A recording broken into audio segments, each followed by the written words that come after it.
आदरणीय उपसभापति महोदय, Nothing will go on record. Please. और सभी माननीय सदस्यगण, सबसे पहले तो मैं हृदय की गहराइयों से आप सबका धन्यवाद करना चाहता हूं कि आपने कोविड-19 के संदर्भ में अपने महत्वपूर्ण विचार व्यक्त किए हैं। इससे पहले कि मैं अपनी बात और अपनी भावनाएं व्यक्त करूं, मैं सबसे पहले उन सब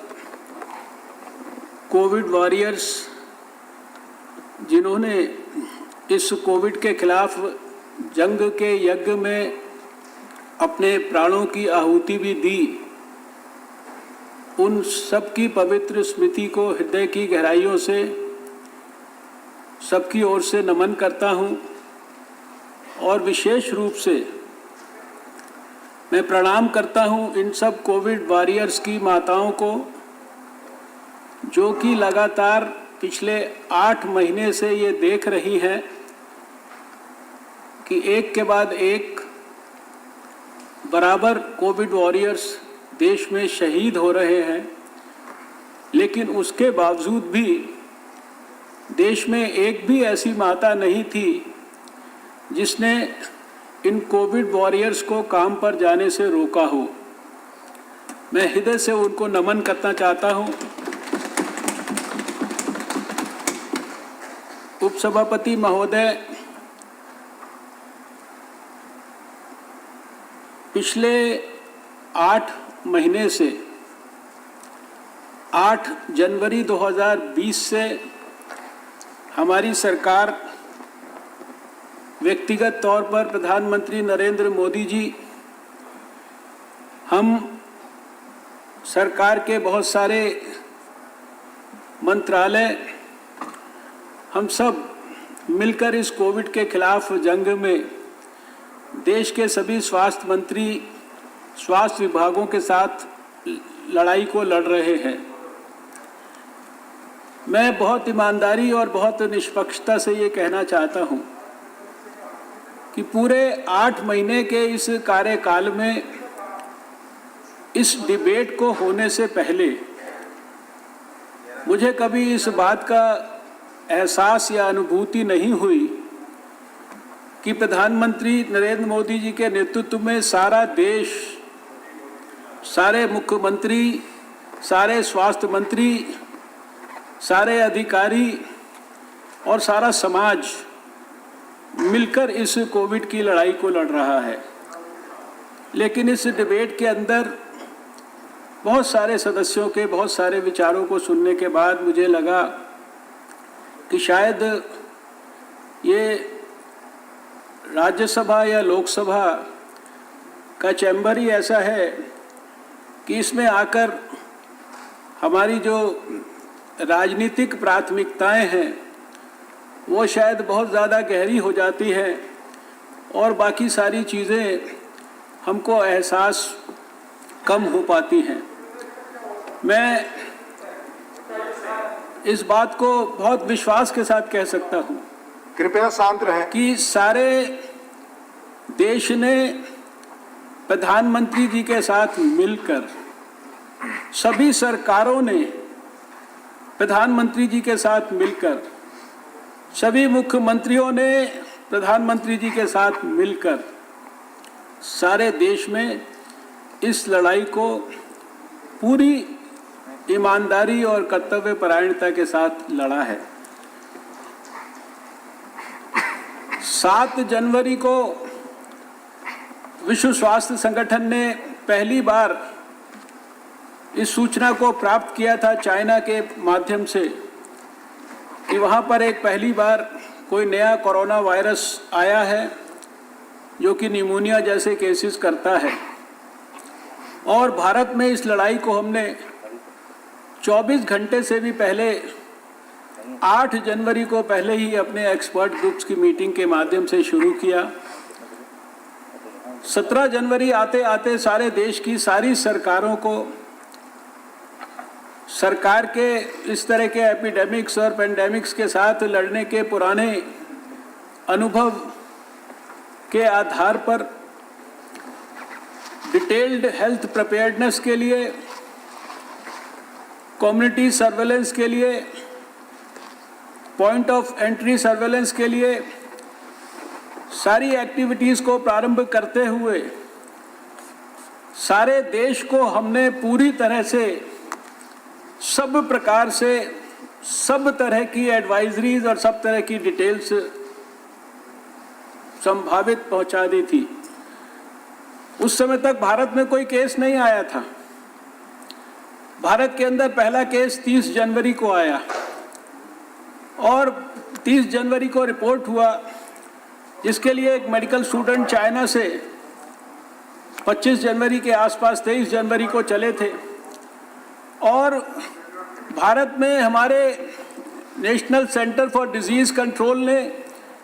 जिस प्रकार का कम्युनिटी सर्वेलेंस का पैरामीटर एस्टैब्लिश किया, उस पहले केस के लिए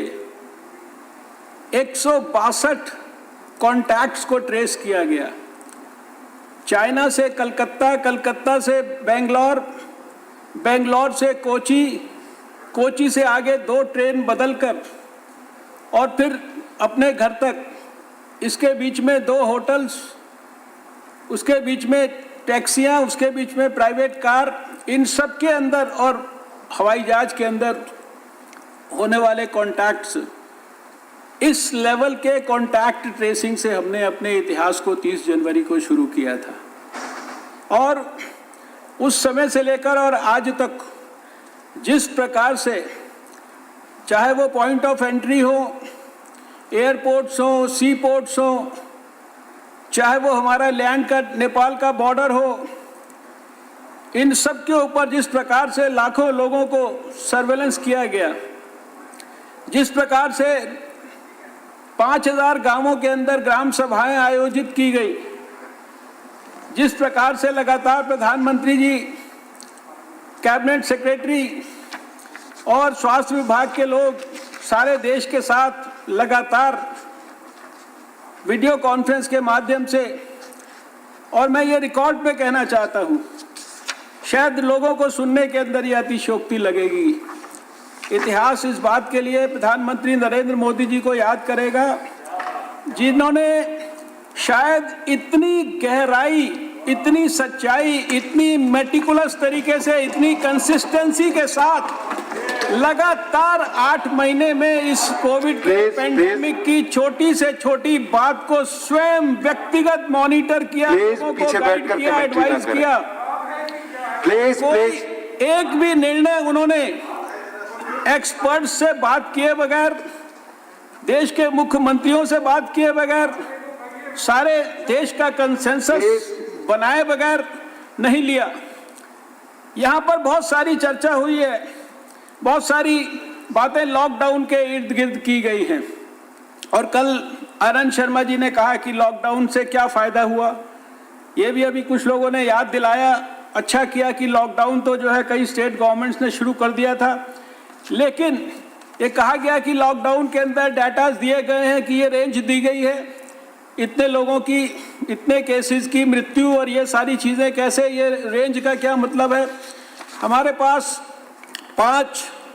जो एजेंसी, साइंटिफिक एजेंसीज हैं, जिन्होंने अपने अपने स्तर पर इसके बारे में अध्ययन किया, वैज्ञानिक दृष्टि से किया, उन्होंने अलग अलग अपने डाटाज प्रस्तुत किए, और उन डाटाज के आधार पर जो है ये रेंज, जिसको हमने 14 से 29 लाख केसेस की बात की और 37,000 से 78,000 डेथ्स को अवॉइड करने की बात की, ये Boston consulting group, PHFI, S Ravi, M Kapoor, independent experts, और इसी प्रकार से एक ministry of statistics and programme implementation, 5 studies हुई जिनके अलग अलग डाटाज थे। उन डाटाज का हमने बेस बनाकर जो है इसके बारे में जो है किया। इस पूरे लॉकडाउन के पीरियड के अंदर और लॉकडाउन को करने के पहले भी, शायद मैं समझता हूँ दुनिया के अंदर कोई ऐसा उदाहरण नहीं होगा, इतना इनोवेटिव तरीका। प्रधानमंत्री जी ने देश के मन को देखा, देश की जो संकल्प को मजबूत करने के लिए, देश को आइडिया देने के लिए उन्होंने कहा नहीं कि लॉकडाउन 2 दिन के बाद होगा, लेकिन देश को 22 तारीख को जनता कर्फ्यू के माध्यम से आगाह किया और देखा कि सारा देश क्या इसके लिए मानसिक तौर पर तैयार है कि वो क्या घरों के अंदर रह सकता है। मैं समझता हूँ कि ये बहुत बड़ा ऐतिहासिक फैसला था और इस ऐतिहासिक फैसले के कारण सारा देश कोविड के खिलाफ जो लड़ाई थी उसको लड़ना एक प्रकार से सीख गया। और फिर लगातार किस तरह से पहले ही दिन से सभी स्टेट गवर्नमेंट्स को सहायता करने की दृष्टि से, जहां एक तरफ प्रधानमंत्री जी ने हेल्थ मिनिस्ट्री के माध्यम से पैसे उपलब्ध कराए और कई हजार करोड़ रुपए हमने सारे स्टेट गवर्नमेंट्स को दिया, वहीं दूसरी तरफ होम मिनिस्ट्री ने जो है हमारे जो स्टेट डिजास्टर रिलीफ फंड का भी इस्तेमाल करने के लिए 11,000 करोड़ रुपया जो है सारे देश की सरकारों के लिए उपलब्ध कराया। वो समय याद करिए जब इस देश के अंदर हर टेलीविजन चैनल पर लोग टेस्ट करते थे, पीपीई किट्स की शॉर्टेज की बात करते थे, N95 मास्क की बात करते थे और लोग कहते थे कि इस देश के अंदर ना बेड्स की कैपेसिटी है, ना यहाँ पर वेंटिलेटर्स उपलब्ध हैं, ना यहाँ पर ऑक्सीजन है और इसके कारण जो है पर्याप्त मात्रा में सब कुछ ना होने के कारण लोगों को कितनी तकलीफ होगी। लेकिन इस सारे पीरियड के अंदर इसी देश ने उस स्थिति से अपने आप को उस स्थिति में लाकर दिखाया कि एक लेबोरेटरी, ये कहने के लिए सुनने के लिए तो सिंपल सी बात है कि एक लेबोरेटरी थी और उससे आज 1700 से ज़्यादा हो गई। लेकिन लॉकडाउन के पीरियड के अंदर ये 1700 की 1700 लेबोरेटरीज को देश के अंदर सारी स्टेट गवर्नमेंट्स के सिस्टम्स के अंदर एस्टैब्लिश करने के लिए सब प्रकार की सुविधा, सब प्रकार के किट्स, सब प्रकार की मशीनें, इसको ICMR ने देश भर में उपलब्ध कराया। आज 3 किलोमीटर के दायरे के अंदर देश में कहीं पर भी चले जाएं और आप सोचिए जब लॉकडाउन का पीरियड था कोई हवाई जहाज नहीं चल रहे थे, कोई सामान को एक स्थान से दूसरे स्थान तक पहुंचाने की सुविधा नहीं थी, लेकिन उन परिस्थितियों के अंदर रीजनल डिपोज खोल के और जगह जगह किस प्रकार से किट्स को पहुंचाया। और उस समय जब शुरुआती दौर के अंदर किट्स को बाहर से इंपोर्ट करना पड़ता था, बहुत महंगी आती थी, उस स्थिति से साथ इन किट्स को देश में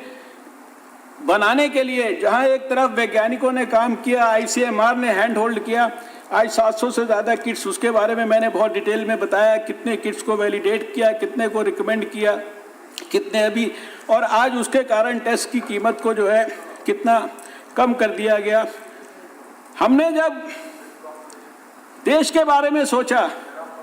तो प्रधानमंत्री जी ने ये नहीं देखा कि ये कौन सी स्टेट है, कौन सी यहाँ पर सरकार है। जब किसी प्रदेश के अंदर ज़्यादा केसेस आ रहे थे और थ्रूपुट मशीन, कोबास मशीन को देश के अंदर उपलब्ध कराने की बात थी और केवल थोड़ी सी कोबास मशीनें बाहर से विदेश से आई थी, तो बिना किसी पूर्वाग्रह के कौन सी स्टेट्स को चुना, दिल्ली के अंदर लगाई, NCDC के अंदर, महाराष्ट्र के अंदर लगाई, वेस्ट बंगाल के अंदर लगाई, नोएडा के अंदर लगाई और स्वयं प्रधानमंत्री जी ने मुख्यमंत्रियों के साथ मिलकर उस काम को किया। मेरे पास ये लिस्ट है, इसमें 23 स्टेट्स के नाम हैं, हरियाणा, कर्नाटका, यूपी, मणिपुर, अरुणाचल प्रदेश, उड़ीसा, केरला, तेलंगाना, महाराष्ट्र, गोवा, बिहार, दिल्ली, छत्तीसगढ़, जम्मू कश्मीर, अंडमान निकोबार, राजस्थान, पंजाब, वेस्ट बंगाल, गुजरात, आंध्र प्रदेश, आसाम और तमिलनाडु। इन सब स्टेट्स के अंदर अगर कोई छोटे से छोटी भी बेस्ट प्रैक्टिस थी, उन सारी बेस्ट प्रैक्टिसेस को हम लोगों ने जो है संकलित किया और सारे देश की सारी बेस्ट प्रैक्टिसेस को सारे देश के साथ शेयर किया। उस समय हमने ये नहीं देखा कि किस प्रदेश के अंदर कौन सी सरकार है, कौन से पीपीई किट्स तो देश के अंदर जो है शायद ये एक अपने आप में इतिहास है, रिकॉर्ड में अंकित होगा कि जो चीज़ भारत में मिलती नहीं थी, बनती नहीं थी, उसके आज 110 मैन्युफैक्चरर हो गए। N95 मास्क के 10 बड़े मैन्युफैक्चरर हो गए, वेंटिलेटर्स के 25 मैन्युफैक्चरर हो गए और 3-4 महीने के अंदर ये स्थिति देश के अंदर आ गई थी कि जब हम पीपीई किट्स स्टेट्स के पास भेजते थे तो बड़े बड़े स्टेट्स भी कहते थे सॉरी सर, अभी हमारे पास रखने के लिए जगह नहीं है, आप प्लीज़ इसको होल्ड कर लीजिए। यानी लगातार किसी भी परिस्थिति के अंदर कभी भी पूरी सरकार ने इस बात को ये नहीं सोचा कि हमें कहीं पर भी जो है किसी पूर्वाग्रह के साथ काम करना है।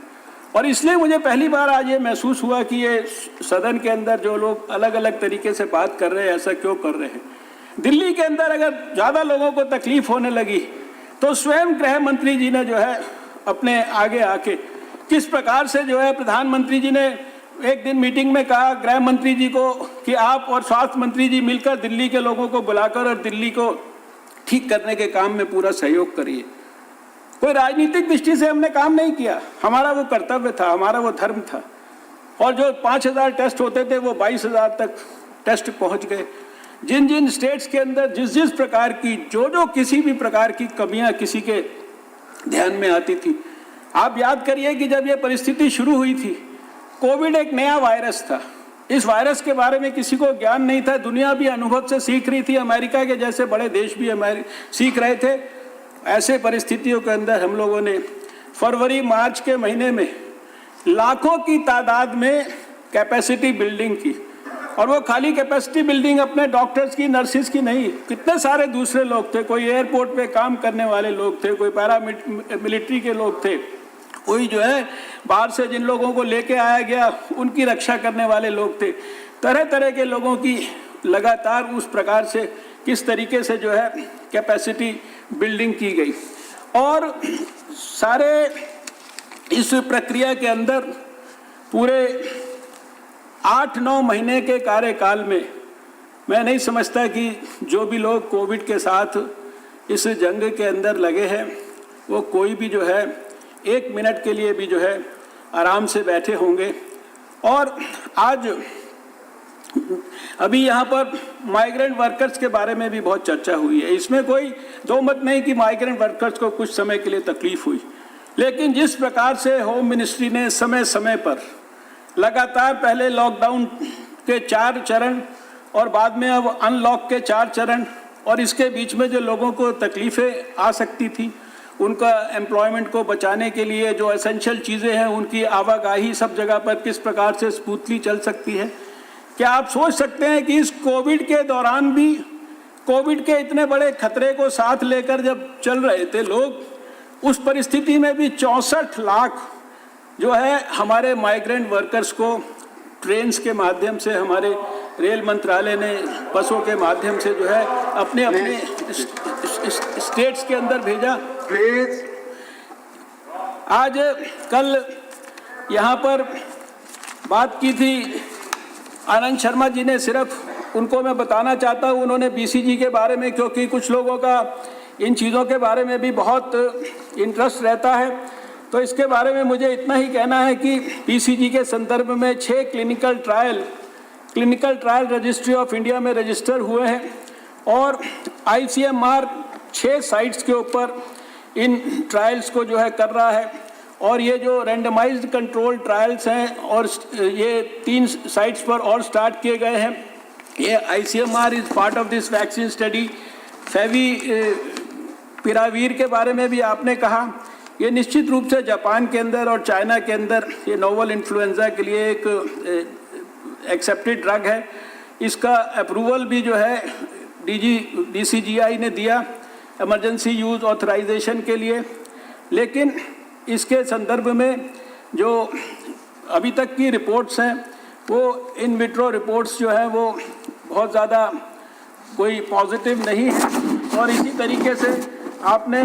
कॉल्चिसिन के बारे में बात किया है, इसका भी बहुत ही नैरो थेरेपेटिक विंडो है और high rate of side effects हैं, पर्टिकुलरली हाई डोजेज में। तो ये जो दवाइयाँ हैं इनके संदर्भ में अगर बहुत सारी डिटेल्ड जानकारी रिसर्च के संदर्भ में जो भी आपको अगर लेनी है, वैक्सीन्स के बारे में यहाँ पर बात किया गया है। तो पहले ही दिन से वैक्सीन जो लोग बना सकते हैं, वैक्सीन पे जो लोग काम कर सकते हैं, उसके लिए हमारा साइंस एंड टेक्नोलॉजी मंत्रालय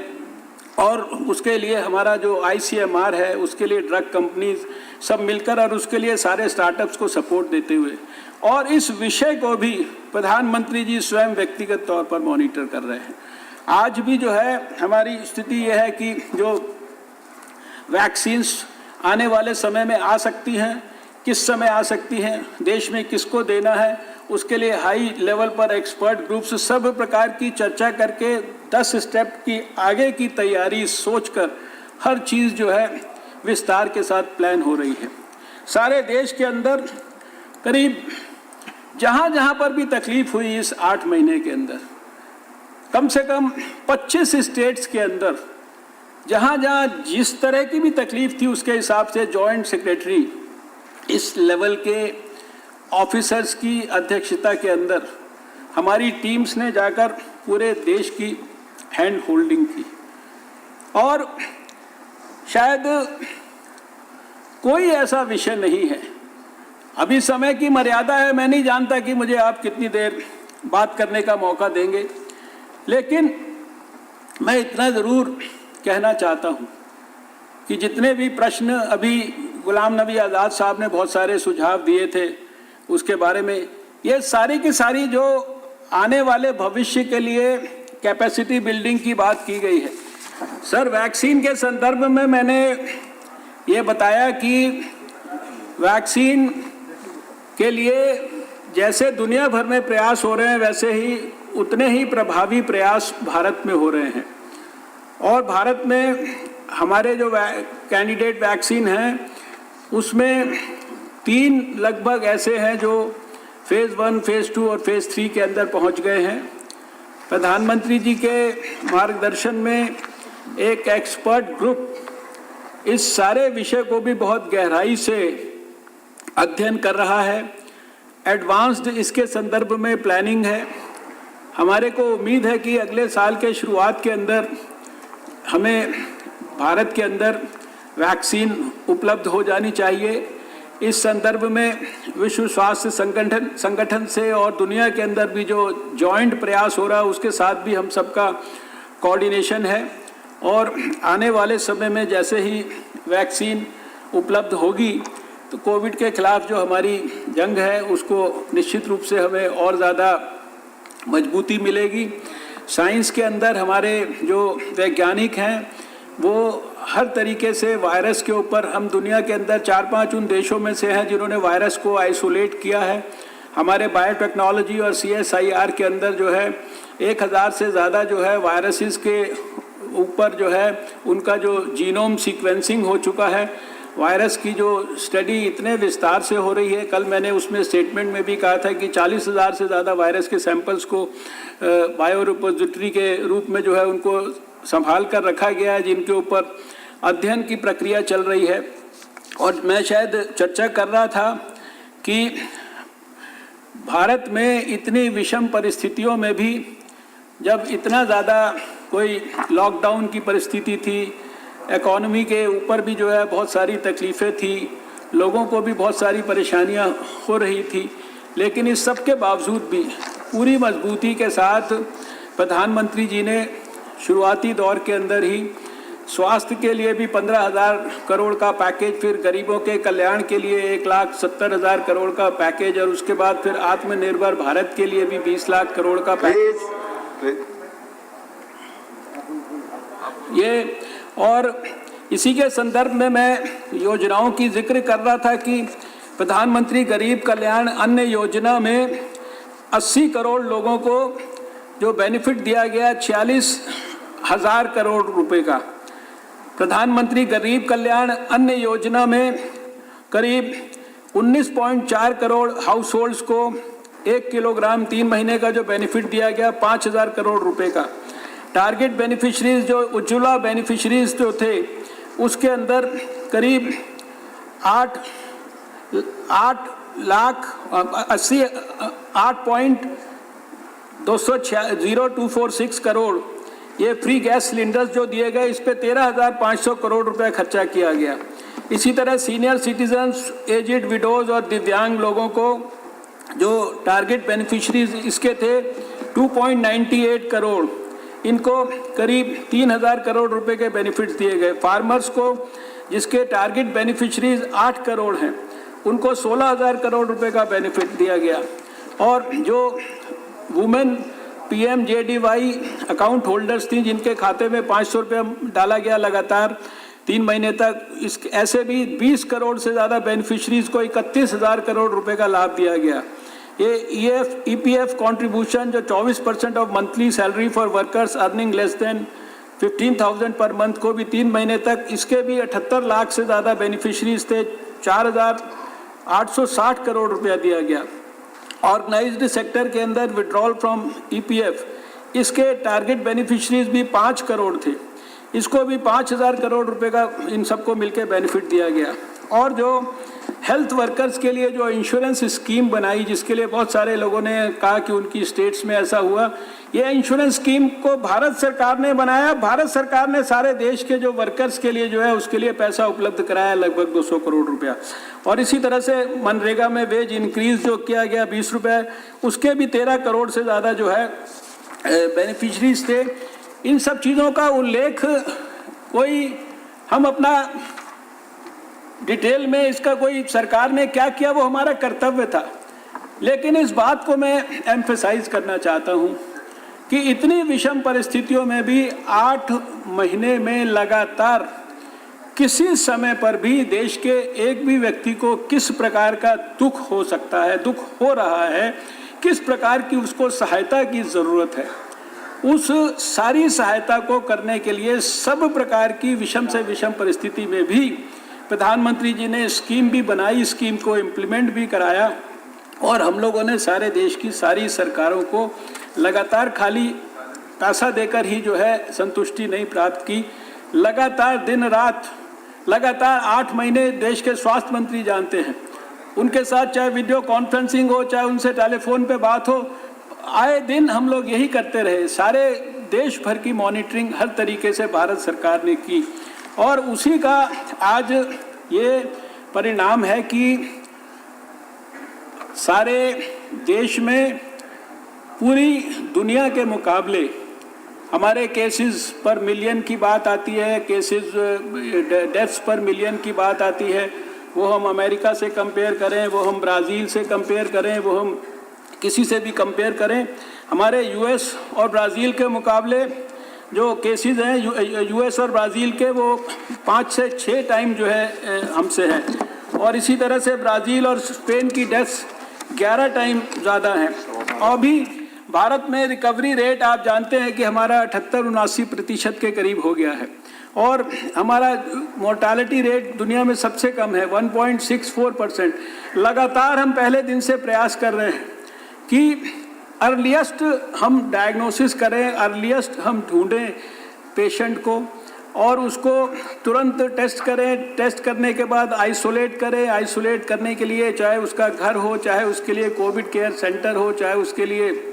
कोविड का हेल्थ फैसिलिटी हो, हॉस्पिटल हो, और कोशिश किया जाए कि किसी भी कीमत पर उसको मृत्यु का शिकार ना होने दिया जाए। और इसी के कारण हम देख रहे हैं कि हमारी दुनिया में सबसे कम मोर्टालिटी रेट है और अभी हमारा लक्ष्य है कि हम इस मोर्टालिटी रेट को 1% से भी जो है कम पर ले जाना चाहते हैं। हमारे कहने के लिए 50 लाख केसेस हैं, लेकिन सर अभी इसमें 20% ही केवल, यानी 10 लाख से कम ही जो है एक्टिव केसेस हैं। और मैं आपको इस सदन को स्मरण कराना चाहता हूँ, विदेश से बहुत बड़े बड़े एक्सपर्ट्स आए थे इस लड़ाई के शुरुआती दौर के अंदर, जिनके पास बहुत नॉलेज थी, बहुत अनुभव था, बहुत बड़े बड़े मैथमेटिकल मॉडल्स थे, बहुत बड़े बड़े प्रतिष्ठित यूनिवर्सिटियों को वो नेतृत्व करते थे और उनके पास भारत के अंदर जन्म लेने के कारण भारत के बारे में भी बहुत सारा अनुभव था। लेकिन उन्होंने बड़े बड़े टेलीविजन चैनल्स पर कहा था कि माननीय मंत्री जी कंक्लूड करें कृपया। जुलाई अगस्त का जब महीना आएगा तो भारत में 300 मिलियन केसेस होंगे सर, 300 मिलियन। माननीय मंत्री जी मेरी आवाज आप तक पहुंच रही, कृपया कंक्लूड करें। मैं सुन रहा हूं सर, और कंक्लूड भी करने के लिए आपने आदेश किया, मैं कंक्लूड करता हूं सर।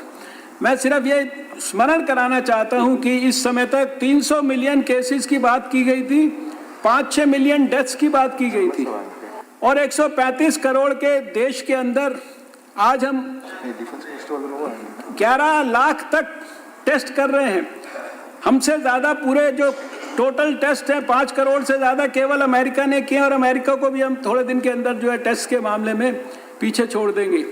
ये सारा कुछ जो है संभव इसलिए हुआ है कि सारे देश ने इसको मिलकर प्रधानमंत्री मोदी जी के नेतृत्व में बहुत गहराई और गंभीरता के साथ जो है लड़ाई वो लड़ा है। आपने समाप्त करने के लिए सर कहा है, इसलिए मैं एक अपील सबसे करना चाहता हूँ। मेरा जो भी 8 महीने का अभी तक का अनुभव है, जितना भी कुछ इसके बारे में अध्ययन किया है और जितना भी कुछ मैं डॉक्टर होने के नाते समझ पाया हूँ, मेरी एक अपील है कि शायद जो बात हम लोग शुरू से कह रहे हैं कि वैक्सीन जब आएगी और वैक्सीन भी जब आएगी तो वो कोई जादू की तरह 1 मिनट में जो है सारे 135 करोड़ लोगों को लगाकर इम्यूनिटी नहीं दे पाएगी। उसके अंदर भी समय लगेगा, उतनी वैक्सीन उपलब्ध होने में भी समय लगेगा, उतने समय का सारा देश इंतज़ार नहीं कर सकता। इस बीमारी से बचने के लिए वायरस केवल क्योंकि ह्यूमन शरीर के अंदर ही जीवित रहता है और एक बार हमारे शरीर में प्रवेश करके दूसरे के शरीर में वो जाने की जब प्रयास करता है, क्योंकि थोड़े दिन के बाद एक शरीर के अंदर वो डेड हो जाता है, दूसरे शरीर में जब तक वो लाइव है, जब वो जाता है, उस चेन ऑफ ट्रांसमिशन को हमको कट करना है। और उस चेन ऑफ ट्रांसमिशन को कट करने के लिए जो सबसे महत्वपूर्ण है, जिसके बारे में मुझे बहुत खुशी है कि इस सदन के अंदर भी इसके लिए आग्रह भी किया जा रहा है कि ये जो मास्क है ये शायद हमारी सबसे बड़ा हमारा रक्षक है। और इस मास्क के बारे में जितना ज़्यादा हम हमारे क्षेत्र में हमारे पार्लियामेंट मेंबर्स लोगों को, क्योंकि जब से अनलॉक हुआ है लोगों ने समझ लिया है अनलॉक का मतलब कि वायरस कंट्रोल हो गया, अब जो है हम लापरवाही कर सकते हैं, हम बिना मतलब के फंक्शंस में भी जा सकते हैं, हमारे को 2 गज की दूरी मेंटेन करने की ज़रूरत नहीं है, हमको अपने हाथ की हाइजीन के बारे में ध्यान रखने की ज़रूरत नहीं है, हमको सैनिटाइजेशन के बारे में विचार करने की ज़रूरत नहीं है। ये जितने भी विषय हैं, 4 केवल विषय हैं, हैंड की हाइजीन, रेस्पिरेटरी एटिकेट्स, मास्क और जो प्रधानमंत्री जी ने कहा 2 गज की दूरी, और जिसको मैं समझता हूँ कि शायद गांव के अंदर लोगों ने बहुत ज़्यादा गंभीरता से, गहराई से, सच्चाई से और कमिटमेंट के साथ समझा है। हमारे जो अर्बन इंडिया है उसमें अभी भी हमारी जो ज़्यादा तकलीफ़ है वो हमारे थोड़े से स्टेट्स में रह गई है, और वो थोड़े से स्टेट्स में भी थोड़े से हमारे सिटीज़ के अंदर रह गई है, और उन सिटीज़ के साथ के आसपास के पेरी अर्बन जो थोड़े एरियाज़ हैं उनमें रह गई है। और वहाँ पर भी